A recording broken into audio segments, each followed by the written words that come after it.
Hello, welcome to Web of Stories. My name is Melinda, and today I'm going to go over my Nonfiction November TBR. Nonfiction November is a very long-standing event in the bookish world, and it is hosted here on booktube by Olive at A Book Olive, who is awesome. Please go check her out. I will link her announcement video down below. To participate in Nonfiction November, all you have to do is read one nonfiction book in the month of November. Now, if you're someone who reads a lot of nonfiction, maybe read one more than usual, but you do what? You do you. It's fine. Now, to make things more interesting, Olive does provide 4 one-word prompts that we can work with if we choose. Last year, I chose not to. It was my first year really doing it, and so I thought I'm going to ease myself into it. But this year, I am going to use the prompts to help select my books. So I have the 4 one-word prompts this year are fraud, web, capital, and display. And you can interpret those words any way you want. So I'm going to go over the 4 books I chose to meet those prompts, and then I'm going to talk about a couple other books that I have that I'm kind of hoping to get to in Nonfiction November. So let's go. So the first book, the first word is fraud. And when I hear the word fraud, I think of someone. I think that I'm not the only person who thinks of this particular person, considering that he's currently on trial for fraud. And that, of course, would be the former occupant of 1600 Pennsylvania Avenue. And I didn't want to do a book about him because I don't want a lot of him in my life. But I did want to think, how did we end up in a place where we collectively, well, I shouldn't say, we're the Electoral College, because the people voted for someone else. The Electoral College elected a fraudster to the White House. So I chose the book, Jesus and John Wayne, How White Evangelicals Corrupted a Faith and Fractured a Nation. This is a book that's been on my TBR for quite some time, and I thought this would be perfect to go into the how did we get here. I don't have a copy of this book. This is a library book, but I have it on hold, and the hold is supposed to activate on October 31st. So I'm hoping to get to this book right away. The next word is web, and I have an audiobook I actually do own. And when I think of web, I think of a connection of people. So an audiobook that I have had in my queue for a while, that maybe this is a perfect chance to read it. It's called Platonic, How the Science of Attachment Can Help You Make and Keep Friends by Marisa G. Franco. So I just think like your social web, your social network, that's how I'm using the word web. I don't know much about this book. I know people recently have been talking a little bit about it, but I don't really know if it gives a lot of effective information or tips or anything like that, but it's worth a listen to. So, and it fits the word. So we're going to do that. The next book I have, which is Capital, is also an audiobook that I have, but this one I have much more of a purpose to listen to this one. When you think of capital, I think of Washington, D.C. When I think of Washington, D.C., I think of democracy. So the next audiobook I will be listening to is Democracy Awakening, Notes on the State of America by Heather Cox Richardson. So I have been following Heather Cox Richardson. Like at the beginning of the previous administration, she would write letters to America. Like, this is what happened today. This is what we need to watch out for. This is what's going on. She's still doing that. I'm still following it. She also had a podcast with Joanne Freeman where they talked about history, which I loved. That podcast has recently shuttered, but it's a great podcast to listen to. It's called Now and Then. So she's just really fun to listen to. She has great observations. She is a historian. Her area of expertise is like the second half of the 19th century, but a lot of that comes into play with, history. History is a continuum. So it all comes into play in present day. But I am really looking forward to this one. I didn't get it specifically for this because I got this audiobook before Olive came out for the prompts, but as soon as I saw Capital, I knew this was the one that I was going to have to listen to or read. So the next one, which is for display, is the only one I have a physical copy. And when I think of display, one thing that popped into my head is like when someone famous dies and they lie in state, like a king or a queen, they lie in state, whether or not coffin's open, whatever. Or also they have the what's a sarcophagus? Is that the right word? My brain is, you know, where it looks like they're like this on top of their grave. My brain, sarcophagus. That's right. That's the right word, right? Anyway, you can go see these all over England.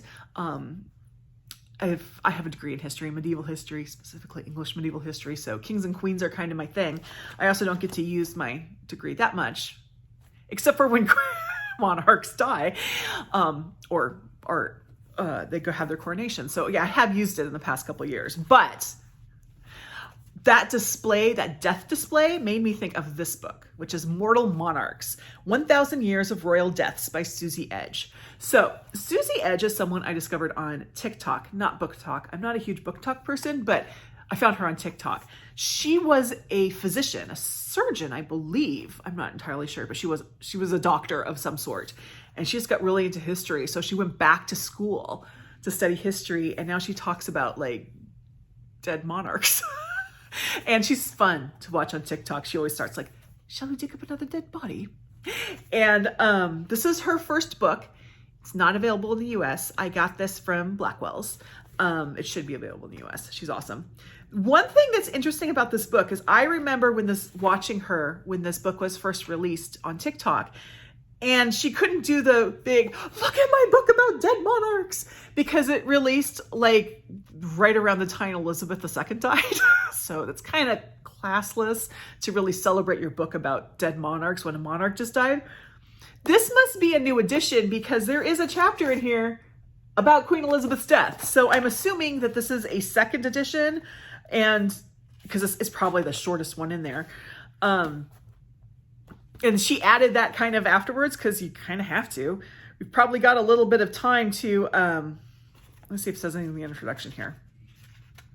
I'm going to go away and read this, but I'll cut away so you don't have to watch me read. Okay, I'm back. I didn't see anything in the introduction to explain it. However, I did notice that this was actually first published in 2022 in hardback, and then this is the paperback is a 2023 edition. So I'm assuming that the Queen Elizabeth II chapter was added. What happened to my thing here? My little tab fell out. The Queen Elizabeth II chapter was added for the paperback. That's my assumption there. But yeah. So Mortal Monarchs by Suzie Edge. That's my display. So let me talk about a couple other books that I'm hoping to read. These are ones that I had in my immediate TBR. The first one is, and these don't really fit. I haven't tried to fit them into one of these words, but the first one is Hill Women, Finding Family and a Way Forward in the Appalachian Mountains by Cassie Chambers. I got this book because I had previously read Hillbilly Elegy, which was a book that did not sit well with me. And in developments later with the author, I think I was right for it not sitting well with me. But I was drawn to this because it's about the women in it. And I do not feel, I don't even know who Cassie Chambers is. She's obviously not a politician, so I do not feel that there's a political agenda with this book other than to tell a life. So I'm hoping that this book kind of gives me that insight to the Appalachian experience that I couldn't get in Hillbilly Elegy.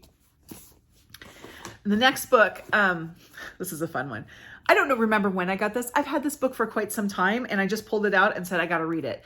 And it's an essay collection, so it's going to be kind of like read one a day sort of thing if I get to it. Of course, I may still be reading a bazillion short story collection, so who knows. But this is Life Moves Pretty Fast, the lessons we learned from 80s movies and why we don't learn them from movies anymore by Hadley Freeman. So this book takes a series of movies that were popular in the 80s and tells us what we learned from them. For example, the first story in here is the greatest of all 80s movies, in my opinion, Dirty Dancing. And it talks about abortion, what that taught us about abortion. I'll randomly pick another one here. I'll pick one I've actually seen. I didn't see that movie. Okay, Ferris Bueller's Day Off. And this one talks about the impact of social class and what we learned from that movie about it. I've had this book forever, and I don't know why I haven't read it, because every time I would see it, I'd be like, I should read that book. And then I don't. So I'm hoping to get to this book this month. And then finally, I have a digital copy of this, but this is a book that I've been meaning to read for so long, and I just haven't, and there's no excuse for it. And that is In Cold Blood by Truman Capote. It is a classic. I need to have read it. So I'm hoping to get to that as well. I will say November is a little bit of a crowded reading month for me because not only do I have Nonfiction November, it is Indigenous Peoples Month. And I read a lot of Indigenous literature, so I have a number of books set out for that. In fact, I might later do another TBR for November where I talk about the Indigenous books by Indigenous authors that I'm planning to read, but I won't do it in this video. So thank you very much. If you're doing Nonfiction November and you have your TBR set, and or if you're planning to do the prompts, I would love to hear what you're planning to read. Please let me know below or join my Discord. The information is down below. It's a great way to have conversations. I know I'm getting a broken record saying that, but there you go. Thank you very much, and I'll see you in the next video. Bye.